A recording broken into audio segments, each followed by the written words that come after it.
All right, Jeff Zimmerman here with the former world champion of the world here in Frisco, Texas, Sergio Mora. What's up, Sergio? What's going on, man? I'm back in Texas. You like Texas? No, I love Texas. It just didn't treat me well on the scorecards when I fought over here a decade plus ago. But other than that, I love the food, love the environment, great boxing town. Brian Vera, right? Don't mention his name. Don't mention his name again. Yes, that's him. Back-to-back majority and split decision losses here in San Antonio and in Fort Worth. Tough guy, tough fighter. I mean, what can you expect? He was Texan. Yeah, I probably covered. Yeah, Brian's a great guy. I probably covered those fights back then. But man, I love listening to you and Mannix. Love you busting his chops all the time, keeping him honest. Listen, man, Mannix thinks he's a fighter, and I got to remind him that he's a writer, and he's not even really good at that. But you know, we go back and forth. He was a boxing nerd. He knows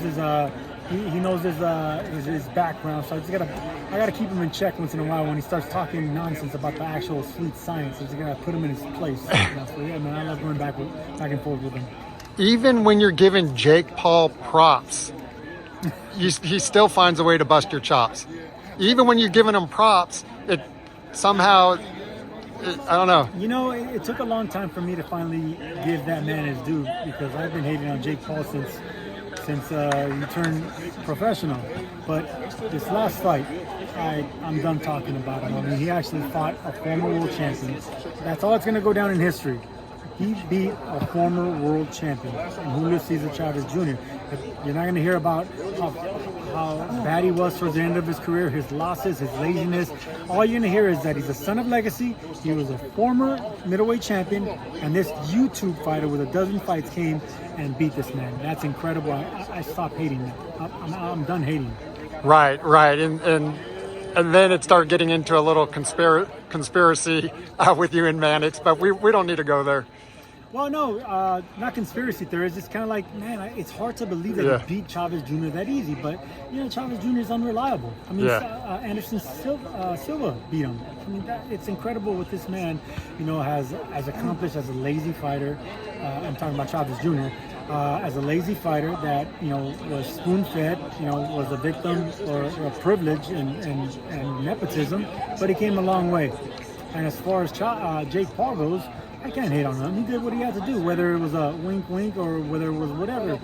He beat a former world champion. That's all I have to do. That's all I got to say. Yeah.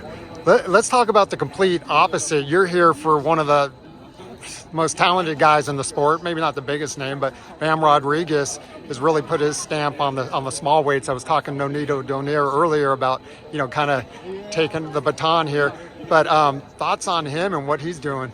Man, I've been calling Bam Rodriguez fights for some time now, and the first time I seen him, the very first time I started studying from him, I'm like, who is this kid, and why does he fight like Lomachenko? Why does he fight like Usyk?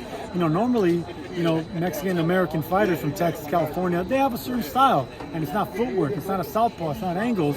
I've seen Bam Rodriguez, I was blown away, and then I started calling his fights and actually studying him, and it's incredible that at 22 years old, he was able to win a championship. 23, one of the youngest champions, beating legend after legend, you know, knocking out fighters that never been knocked out.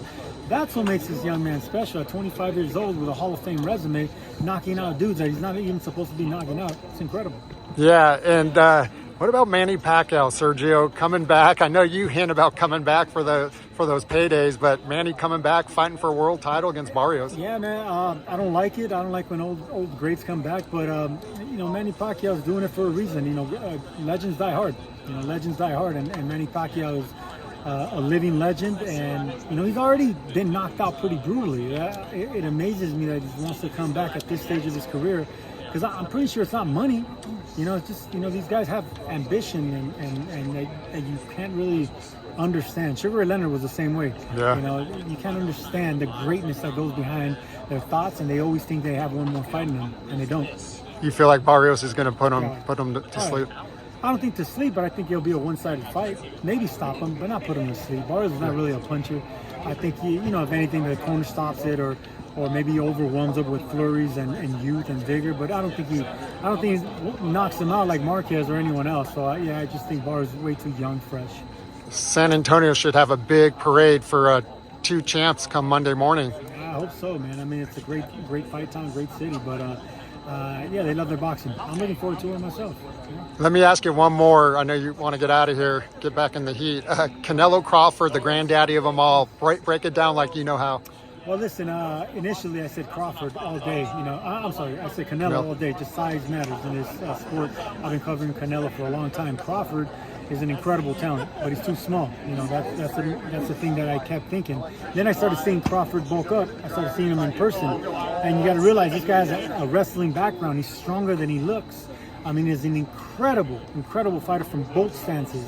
And if he takes a little bit of a page of the Bevel of Floyd Mayweather Jr. and the guys that have given Canelo problems, movers, stickers, long jab, I can see Crawford doing all that. Crawford is a generational, all-time great. So now, the closer this fight gets, the more I'm starting to look at Crawford and be like, Crawford might beat him. Crawford might do something. I mean, he won't knock him out, but he won't. I think he can win a decision nowadays. Yeah, I think he'll probably win a decision. You think he'll be able to take Canelo's power?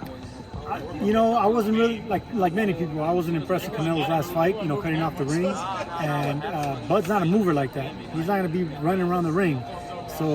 But he is going to move, and he's going to pot shot you from both sides. He's going to use his length, going to use his reach, and he's mean. Bud is mean, man. Bud has a chip on his shoulder too. He's great as well. So yeah, the closer the fight gets, the more I start looking at Bud and be like, he might do it. He just might do it. That's how great he is. Sergio, man, great to see you here in Frisco, Texas. Man, have a great weekend. Appreciate it. Fights, big fights. Yes, sir.